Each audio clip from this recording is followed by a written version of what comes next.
땅에 있는 모든 사물은 다 저마다 각각 존재의 이유와 목적을 가지고 있습니다. 날씨가 굉장히 무덥습니다. 그런데 이렇게 시원하게 앉아서 예배할 수 있는 것은 더운 공기를 식히는 에어컨이 있기 때문에 그렇습니다. 근데 에어컨이 나는 여름에 무더울 때 사람들을 시원하게 해주는 에어컨이 돼야지, 그렇게 작정하고 에어컨이 된 것입니까? 결코 그렇지 않습니다. 만드는 사람이 이거는 에어컨으로 써야 되겠다, 그래서 에어컨을 만든 것이죠. 이와 모든 것이 같습니다. 집도 그렇고요. 또 여러분이 시간 확인하는 시계도 그렇고 다 목적과 이유를 가지고 이 땅에 존재하고 있습니다. 그건 사람이 그렇게 만들었으니까 그렇죠. 안에 풀 한 포기, 돌멩이 하나라도 지으신 하나님께서 거기 그것이 있어야 할 이유를 가지시고 하나님이 만드신 것입니다. 그러니까 존재의 목적은 나는 이런 것이 가치가 있으니까 난 이런 걸 해야 되겠다, 이렇게 스스로 연구하고 결정하는 게 아니고 만든 사람으로부터 그것이 결정이 되는 것입니다. 우리 인간도 마찬가지입니다. 내가 여러 가지 생각해 보니까 난 이렇게 사는 게 좋겠어, 이렇게 내가 결정해서 사는 것이 아니고 나를 지으신 하나님께서 무엇 때문에 나를 만드셨는가, 만드신 목적과 이유가 있다, 그런 말씀입니다. 나는 무엇 때문에 오늘 여기 존재하는가, 하나님이 나를 무엇 때문에 오늘 이 땅 토론토에 살게 하셨는가, 이 질문은 굉장히 중요한 질문입니다. 그리고 두 가지가 다 같은 의미입니다. 본문에 예수님께서 이 일과 관련된 부분들을 우리에게 지금 가르쳐 주고 계십니다. 본문의 배경을 잠깐 나눈다면 오병이어 기적의 사건이 있었죠. 그때 열성분자들이 일어났습니다. 그리고 밤을 새운 후에 아침에 배를 얻어 타고 갈릴리 바다 건너편 가버나움에 계신 예수님을 찾아왔습니다. 그리고 예수님께 여쭙습니다. 언제 여기 오셨습니까? 그때 주님께서 전혀 엉뚱한 말씀을 하셨죠. 너희가 나를 찾은 것은 표적을 본 연고가 아니고 떡을 얻어먹고 배부른 것 때문에 나를 찾아왔도다. 썩을 양식을 위해서 일하지 말고 영생하도록 있는 양식을 위해서 하라. 주님이 그때 그런 말씀을 하셨습니다. 무리들이 그 얘기를 듣더니 우리가 어떻게 하나님의 일을 할 수 있겠습니까? 또 반문합니다. 그때 주님께서 나를 믿는 것이 곧 하나님의 일이다, 그렇게 말씀하셨어요. 유대인들이 당황했습니다. 그리고는 당신을 믿는 것이 하나님의 일이라니, 그렇다면 그렇게 믿을 만한 표적이 있다면 보여주시오. 옛날에 모세는 우리 조상들에게 만나를 먹여주었습니다. 그렇게 얘기하면서 만나와 같은 표적을 구했습니다. 그때 예수님께서 말씀하시기를 모세가 떡을 준 것이, 만나를 준 것이 아니고 하나님이 주셨다. 그리고 과거에 주신 것 아니고 지금도 주신다, 그렇게 말씀하셨어요. 그랬더니 무리들이 깜짝 놀라가지고 그렇다면 그 떡을 항상 우리에게 주소서, 그렇게 얘기했죠. 영적인 말씀은 전혀 이해하지 못하고 육의 양식밖에는 보지 못했던 그들의 모습을 봅니다. 예수님께서 그때 내가 생명의 떡이다, 내게 오는 자는 줄이지 않을 것이요 결코 목마르지 않을 것이다. 예수님께서 자기 자신을 하늘로서 내려온 생명의 떡이라고 자기 선언을 하셨습니다.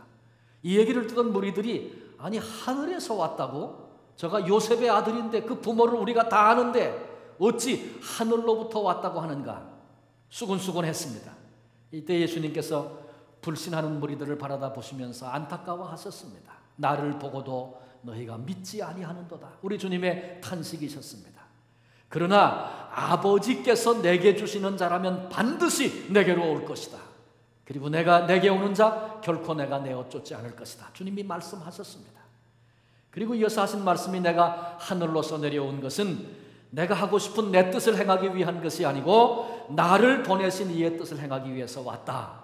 주님이 그렇게 말씀하시면서 나를 보내신 자의 뜻, 다시 말하면 하나님이 예수님을 이 땅에 보내신 그 뜻을 이렇게 말씀하십니다. 내게 주신 자 중에 하나도 잃어버리지 않는 것과 마지막 날에 다시 살리는 것이다. 한마디로 얘기하면 찾아내서 구원하는 것, 그것이 나를 이 땅에 보내신 하나님 아버지의 뜻이라고 주님께서 말씀하셨습니다. 이것을 위해 내가 하늘에서 생명의 떡으로 내려왔다고 선언하신 것입니다. 예수님이 인간의 형상을 입고 이 땅에 존재하시는 그 목적은 내가 하고 싶은 것이 아니고 나를 보내신 이의 뜻을 이루는 것으로서 찾아내 구원하는 것이다. 주님이 그렇게 말씀하신 것입니다. 예수님은 이 땅에 오신 그 존재 목적, 그 이유가 분명하신 분이셨습니다. 그리고 주님은 이것을 위해서 마침내 십자가에 못 박혀 피 흘려 죽으시고 3일 만에 죽음의 권세를 깨뜨리고 부활하심으로 생명의 떡이 되셨습니다. 누구든지 생명의 떡이 되신 예수님께로 나아와서 예수 그리스도의 이름을 부르면, 예수님을 바라보면 영원한 생명을 얻는 축복을 누리게 된 것입니다. 생명의 떡, 이 말에는 몇 가지 의미가 있습니다. 한 가지는 매일매일의 양식이다, 그런 의미가 있습니다. 떡은 양식을 일컫는 말인데 양식은 매일 먹어야 생명이 유지가 됩니다. 이와 마찬가지로 예수님은 우리의 생명의 떡이 되시는데 매일 날마다 생명의 떡을 우리가 먹어야 삽니다. 평생 한두 번 먹는 그런 특별한 음식이 아니고 매일매일 먹는 양식으로 생명의 떡이다 말씀하셨습니다. 양식이 그 사람의 존재를 결정합니다. 뭘 먹느냐가 그 사람이 누구인가를 말해줍니다. 고추장, 된장 매일 먹는 사람은 누구예요? 한국 사람이에요. 이번에 한 주간 여행을 했는데 우리 조카 손녀가 할머니 된장찌개 노래를 부르더라고요. 며칠 안 됐는데도 뭐 피자도 좋아하고 다 잘 먹는데도 된장찌개 먹고 싶다. 이거 왜 그래요? 한국 사람이기 때문에 그렇습니다. 우리는 생명의 떡이 되시는 예수님, 날마다 그 예수님을 매일매일 묵상하고 특별한 부흥 집회 때만 하는 것이 아니고 날마다 양식을 먹듯이 예수님을 묵상하고 그 말씀 속에 담겨있는 주님의 음성을 듣고 우리 주님과 대화하고 주님과 교제하고 그래서 날마다 조금씩 주님을 닮아가는 삶, 이것이 그리스도인의 삶입니다. 생명의 떡, 매일매일의 양식입니다. 생명의 떡이라는 떡은 예수님은 겸손의 떡으로 이 땅에 오셨습니다. 하늘에서 내려오셨습니다. 그 영광을 다 포기하고 버리시고 이 땅에, 고난 많은 이 땅에, 흙먼지 나는 이 땅에 불편한 인간의 몸을 입으시고 이 땅에 오셨습니다. 겸손의 모습으로 오신 것입니다. 역사의 주인 되신 거룩하신 하나님께서 나와 같은 모습으로 나를 찾아왔어요. 이 사실만 해도 얼마나 놀랄 일입니까? 얼마나 감사해야 할 일입니까? 그런데 무리들은 인간의 모습으로 찾아오신 예수님을 보고 뭐라 그랬어요? 요셉의 아들인데 무슨 하늘에서 왔다 그러느냐? 우리가 그 부모 다 안다. 그런 얘기하고 있어요. 영광을 포기하고 인간의 몸으로 오셨는데 사람들은 그 예수님, 겸손의 주님을 바라보면서 멸시하고 무시하는 거예요. 예수님은 그 멸시받고 무시받는 그 자리까지 낮아져 이 땅에 우리를 찾아오셨습니다. 그렇습니다. 생명의 떡은 겸손의 떡입니다. 동시에 생명의 떡은 희생의 떡입니다. 떡이 떡으로 남아있으면 더 이상 떡이 아닙니다. 그 다음에는 곰팡이 쓸고 먹지 못합니다. 버려야 합니다. 자신을 내어주어 먹게 할 때 비로소 진정한 떡이 되는 것입니다. 마치 주님께서 너희는 세상의 소금이다 그렇게 말씀하셨는데 소금이 소금 그대로 있다면 아무런 의미가 없는 것입니다. 자기를 희생하고 녹아 들어갈 때 비로소 소금의 역할을 감당할 수 있는 것입니다. 우리 주님께서 받아 먹으라 너희를 위한 내 몸이니라. 주님께서는 생명의 떡으로 이 땅에 오셨는데 자신을 희생하여 사람들을 살리시려고 자신의 몸을 내어 주셨습니다. 생명의 떡은 그래서 희생의 떡입니다. 생명의 떡은 말 그대로 살리는 떡입니다. 49절에 보면 조상, 광야, 만나, 죽음 이런 단어들이 나옵니다. 근데 가만히 살펴보니까 이것이 인생의 삶의 내용의 전체입니다. 결국은 광야에서 만나 먹고 살지만 죽습니다. 그래요. 그들이 40년을 먹었어도 결국은 죽었습니다. 그것이 인생입니다. 그러나 하늘로서 내려온 떡, 예수 그리스도는 살리는 떡, 생명의 떡입니다. 50절에 이는 하늘에서 내려오는 떡이니 사람으로 하여금 먹고 죽지 아니하게 하는 것이니라. 요한복음 3장 16절에 하나님이 세상을 이처럼 사랑하사 독생자를 주셨으니 이는 저를 믿는 자마다 멸망하지 않고 영생을 얻게 하려 하심이라. 생명의 떡은 살리는 떡입니다. 우리 주님은 생명의 떡으로서 우리를 찾아오셨습니다. 생명의 떡을 먹는 우리의 존재는 우리 주님과 깊은 관계가 있습니다. 뭘 먹느냐가 그 사람의 존재를 결정한다고 했죠. 생명의 떡을 날마다 먹는 우리는 주님과 깊이 관계 있는 삶을 살아야 합니다. 예를 든다면 주님께서 십자가 위에서 우리의 모든 죄를 용서해 주셨습니다. 그런데 우리가 용서받았다, 그것으로 끝나는 것은 아닙니다. 한 번은 베드로가 예수님께 여쭸어요. 7번 용서하면 되겠습니까? 그랬더니 예수님께서 70번씩 7번이라도 용서해라, 그렇게 말씀하셨습니다. 주님께로부터 용서받은 자의 삶은 용서하는 삶이라는 것입니다. 주님께서 제자들에게 기도를 가르치시면서 우리가 우리에게 죄 지은 자를 사하여 준 것 같이 우리 죄를 사하여 주시옵고, 그리스도인의 삶이란 주님이 그러셨던 것처럼 용서의 삶이어야 한다고 주님이 가르쳐 주시고 그것을 위하여 기도하라고 가르쳐 주셨습니다. 다른 사람을 용서하지 않는 것은 자신이 반드시 건너야 할 다리를 스스로 무너뜨리는 것이다. 코리텐범, 화란의 코리텐범 여사가 했던 말입니다. 할머니 부흥사 코리텐범을 여러분 기억하십니까? 유태인을 숨겨두었다는 이유 때문에 독일 사람들에게 붙잡혀서 온갖 잔혹한 일을 당했습니다. 아버지가 죽었습니다. 언니가 죽었습니다.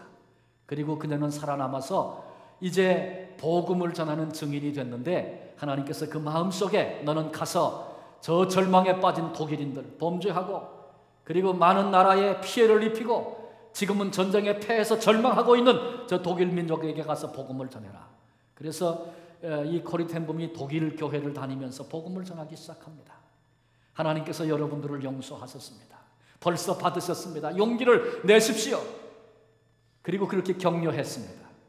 그런데 한 번은 한 교회에서 용서와 화해의 복음을 전하고 그리고 그 집회를 마치고 저 뒤에 나가서 한 분 한 분 나오는 분하고 악수를 하며 인사를 하다가 갑자기 코리텐범 여사가 가슴이 얼어붙는 것처럼 멈춰 섰습니다. 저기 한 사람이 지금 나오고 있는데, 그 사람이 바로 자기 아버지를 잔혹하게 죽인 사람이었습니다. 자기 언니를 죽게 한 사람이었습니다. 코리텐범 자신에게도 온갖 고통과 괴로움을 안겨주었던 바로 그 사람이 지금 저기서 나오고 있습니다. 용서와 화해의 복음을 외치고 가슴이 뜨거웠던 이 코리텐범의 가슴이 갑자기 식었습니다. 내가 어떻게 저런 사람을 용서할 수 있단 말인가? 하나님, 나 저 사람 용서 못합니다. 나 손 못 내밉니다. 그때 하나님께서 코리텐범의 마음속에 격려하셨습니다. 내게는 그런 존재였단다. 그런데 내가 피 묻은 손을 내게 내밀었지. 근데 그 순간에 예수님의 십자가가 묵상이 됐습니다. 인류를 위해서, 우리를 위해서, 나를 위해서 십자가상에 못 박혀 피 흘리신 주님의 손, 그 손을 내밀어 나를 받아주신 우리 주님의 용서, 우리 주님의 화해, 우리 주님의 사랑이 느껴지기 시작했습니다.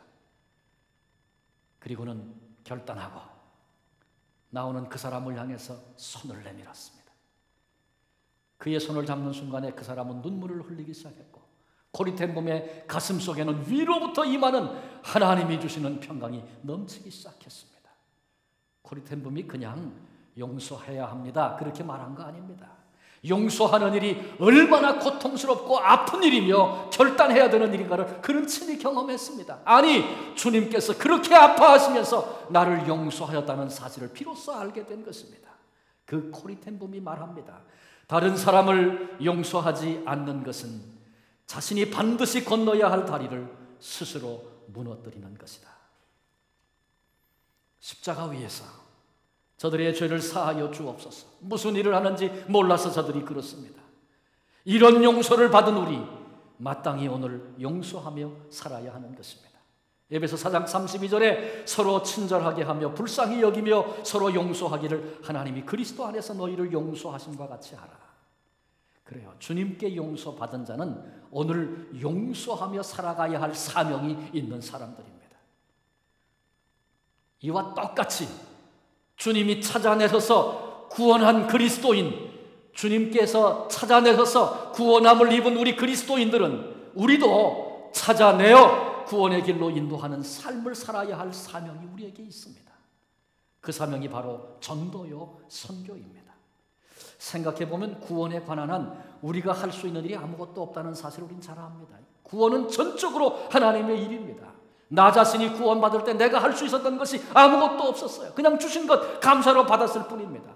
구원에 대해서는 전적으로 무기력한 존재가 우리 모두입니다. 그런데 놀랍게도 그렇게 전적인 은혜로 구원받은 우리들을 하나님께서 다른 사람을 구원하는 일에 사용하기를 원하고 계십니다. 그래서 주님은 지금도 우리에게 도전하십니다. 마가복음 16장 15절에 또 이르시되 너희는 온 천하에 다니며 만민에게 복음을 전파하라.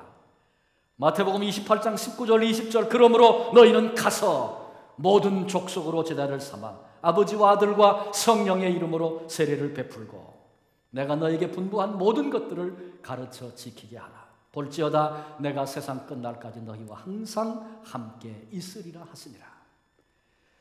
사도행전 1장 8절에 오직 성령이 너희에게 임하시면 너희가 권능을 받고 예루살렘과 온 유대와 사마리아와 땅끝까지 이르러 내 증인이 되리라 하시니라.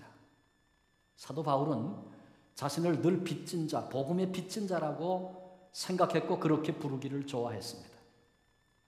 바울만 그런 것이 아닙니다. 우리가 구원받았습니까? 그렇다면 저와 여러분 우리 모두는 다 복음에 빚진 사람들입니다. 큰 의미로 두 가지가 있습니다. 한 가지는 우리 주님께 진 빚입니다. 우리 주님은 나를 위해서 고난을 받으신 분이십니다. 나를 찾아내어 구원하시려고 인간의 몸으로 이 땅에 오시고 사람들에게 싫어 버림받고 더러운 재판을 받고 죄 없으신 의로우신 분이 죄인의 누명을 쓰고 사람들에게 침뱉음을 받으며 뺨을 맞으며 그렇게 십자가에 못 박혀 나를 위해 생명을 내어 주셨습니다. 그리고는 그 은혜로 내가 치러야 할 죄의 대가 다 치러주시고 더 이상 대가를 치르지 않아도 좋을 놀라운 구원을 우리에게 베풀어 주신 것입니다. 여러분, 저와 여러분 우리 모두는 우리 주님께 말로 다 할 수 없는 십자가에 빚을 진 사람들입니다.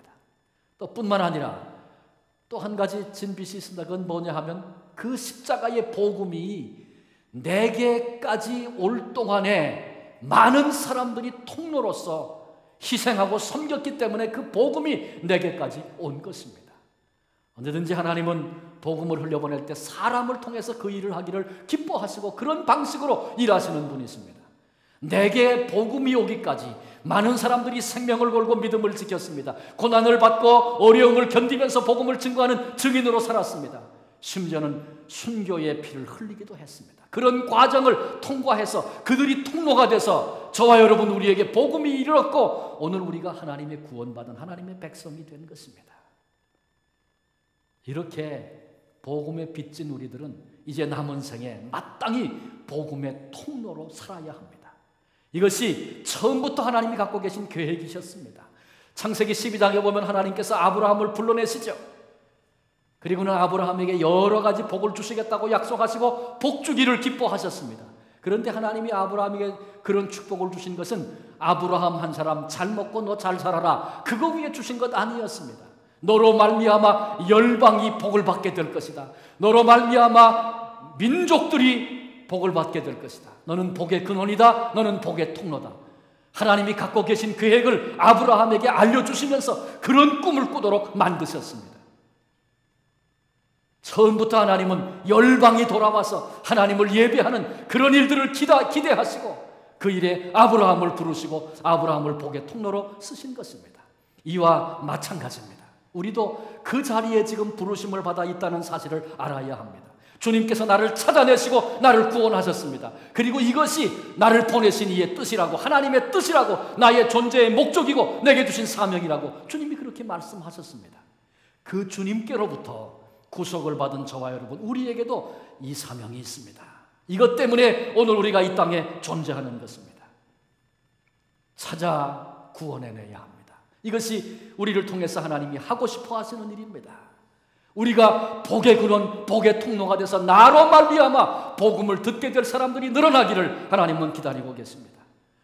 오늘 특별히 우리 교회가 단기 선교 파송 예배로 드리는 날입니다. 금년에 헌신한 7명을 몽골로 보내려고 합니다. 울란바토르 대학, 한국인 선교사가 세워서 기독교 세계관을 가지고 이제 몽골의 미래를 짊어질 사람들을 길러내고 있는 그런 현장입니다. 마치 그 옛날 한국에 선교사들이 들어와서 연세 학당을 세우고 또 여러 학교들을 세워서 일꾼들을 길러내서 그 복음의 열매를 마침내 맺게 했던 것과 같이 그런 일들을 꿈꾸면서 이제 울란바토르 대학이 세워졌고 좋은 학교로, 그래서 모두가 그 학교 가고 싶어하고 그런 학교가 됐습니다.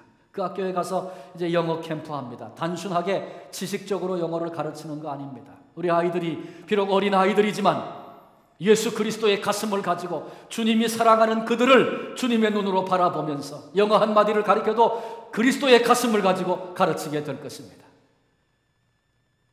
이번에 우리 단기팀을 만나는 사람들 속에 눈이 열려서 하나님의 세계를 볼 수 있고 역사를 볼 수 있는 그런 사람들이 일어나 민족의 희망이 될 수 있기를 기대하면서, 우리를 선택하시고 보내시는 분이 주님이시기 때문에 주님이 그 일을 이루실 것입니다. 믿음으로 고백하며 함께 나아가려고 하는 것입니다. 김민호 목사님이 인솔하게 됩니다. 김준, 김예은, 박미나, 박진아, 백창근, 성지훈, 이상 7명이 이번에 우리 교회를 대표해서 울란바토르 땅에 가서, 몽골 땅에 가서 이제 귀한 사역을 감당하게 될 것입니다. 또 시골에 내려가서 그곳에 그리스도의 몸인 교회가 없는 곳에 가서 교회를 세우는 일에 이제 귀하게 쓰임을 받게 될 것입니다. 교회가 없는 곳에, 복음이 없는 곳에 그리스도의 몸인 교회를 세우는 일이 얼마나 소중한 일인지 모릅니다. 이번 단기팀을 통해서 사람들이 모여질 것이고 그 모여진 사람들을 현지인들이 그곳에서 교회를 세워 목회하게 될 것이고 그곳에 복음이 증거되는 놀라운 일의 출발이 시작될 것입니다. 이 일을 우리 자녀들이 감당하게 됩니다. 그런 기대를 해봅니다. 우리 자녀들이 여러 가지 이유들 때문에 이번에 헌신을 했을 것입니다. 가자 그래서 아마 가는 친구도 있을 것이고, 또 어떤 경우에는 부모가 이번에 한번 가봐라 그렇게 격려를 해서 보내는 그런 아이들도 있을 것이고 다양할 것입니다. 그러나 어떻게 되었든지 이번에 단기 선교사로 헌신해서 그곳에 가는 것은 우리 생각 같지만 하나님의 인도하심과 이끄심이 거기 있습니다. 여러분의 생애 속에 그렇게 긴 시간은 아니지만 여러분의 생애 속에 굉장히 중요한 시간이 될 것입니다. 여러분들이 이번 기간을 통해서 하나님이 경험하게 하시고 만나는 일들, 또 나를 통해서 하게 하시는 그 일들, 내 일생에 영향을 줄 수 있는 아주 중요한 일들이 될 것입니다. 나의 존재의 목적이 무엇인가 하나님 앞에서 구별하고 확인하는 그런 시간이 되어야 할 것이고, 그리고 그런 일이 하나님이 우리를 써 주실 것입니다. 그리고 이것은 단기 선교팀만 아니라 우리 모두의 존재의 목적입니다.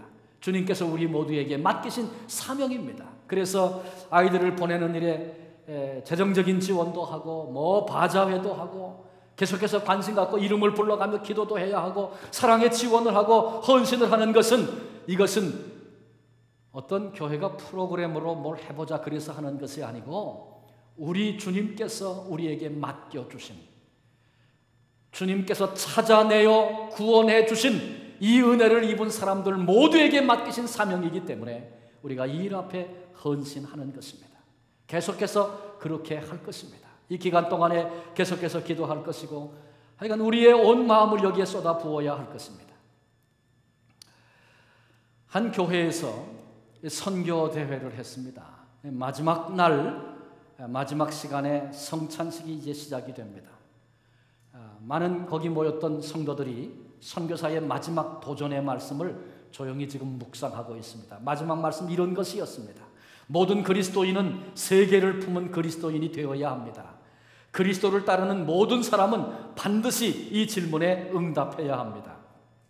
어떻게 하면 나의 삶을 통하여 그리스도의 주되심이 드러날 수 있을까? 어떻게 하면 나의 삶을 통하여 지상명령이 실현될 수 있을까? 이 얘기를 듣고 있던 라몬이라는 사람이 있었습니다. 마음이 좀 불편했습니다. 중얼거렸습니다. 주님, 당신은 제가 무엇을 더 감당하기를 그토록 원하십니까? 그때 성찬식을 집례하던 목사가 이렇게 물었습니다. 아직도 떡을 받지 못한 분이 계십니까? 그런데 라몬이 앉았던 자리 바로 그 뒷자리에서 한 사람이 일어서면서 예, 있습니다. 700만 힌두교인이 아직도 떡을 받지 못했습니다. 근데 그 소리를 듣는 순간에 가슴이 이렇게 울리는 그런 느낌을 이분이 받았습니다. 그때 또 누군가가 일어나서 말합니다. 네, 있습니다. 900만 무슬림들이 떡을 받지 못했습니다. 마지막으로 앞쪽에서 누군가가 일어나서 천천히 그러나 신중하게 이렇게 말했습니다. 네, 아직도 있습니다. 10억의 중국인이 떡을 받지 못했습니다. 잠시 침묵이 있은 후 집내 목사가 떡을 먹으라고 그렇게 인도했습니다. 수많은 성도들과 라몬은 간신히 그날 그 떡을 삼킬 수 있었습니다. 이번에는 포도주를 나눴습니다. 집내 목사가 또다시 질문합니다. 포도주를 받지 못한 분이 있습니까? 라몬을 위시해서 그곳에 모였던 모든 성도들이 긴장이 됐습니다. 어떤 반응이 있을 것인가? 이번에는 한 사람만이 일어섰습니다. 그리고 정중하게 말합니다. 네, 있습니다. 12,000여 미전도 종족이 아직도 잔을 받지 못했습니다. 라몬은 그리고 그날 거기 모였던 모든 성도들은 지금까지 성찬이 가져다주는 용서와 교제 나누면서 기뻐하기는 했지만 아직도 하나님의 가족이 되지 못한 사람이 수억, 수천만이 된다는 사실을 깨닫지 못했었습니다. 그런데 그날 눈이 열렸습니다. 성찬을 통해서 눈과 가슴이 새롭게 열리는 경험을 라몬과 거기 모였던 성도들이 그날 경험했습니다. 사랑하는 성도 여러분, 우리의 눈도 열려야 합니다. 우리 자녀들이 가는 몽골 땅에 성찬을 받지 못한 수많은 사람들을 바라볼 수 있는 눈이 열려야 합니다. 그래야 헌신할 수 있고 그래야 기도할 수 있습니다. 그리스도의 마음을 품어야 합니다. 우리가 무슨 수로 사람들에게 변화를 일으킬 수 있겠습니까? 그건 불가능한 것입니다. 나는 내 마음도 스스로 어쩔 수 없는 존재가 인간인데 어떻게 무슨 수로 다른 사람을 변화시키겠습니까? 중요한 것은 그리스도의 마음을 품고 나가면 되는 것입니다.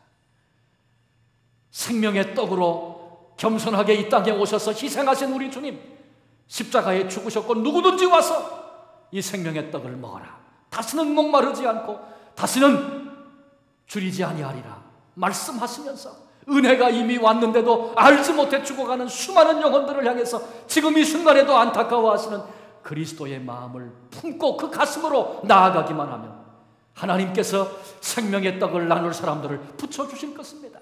하나님께서 우리의 눈을 열어 찾아 구원케도 하실 것입니다. 반드시 하나님의 역사 앞에 그런 존재로 우리를 사용해 주시는 것입니다.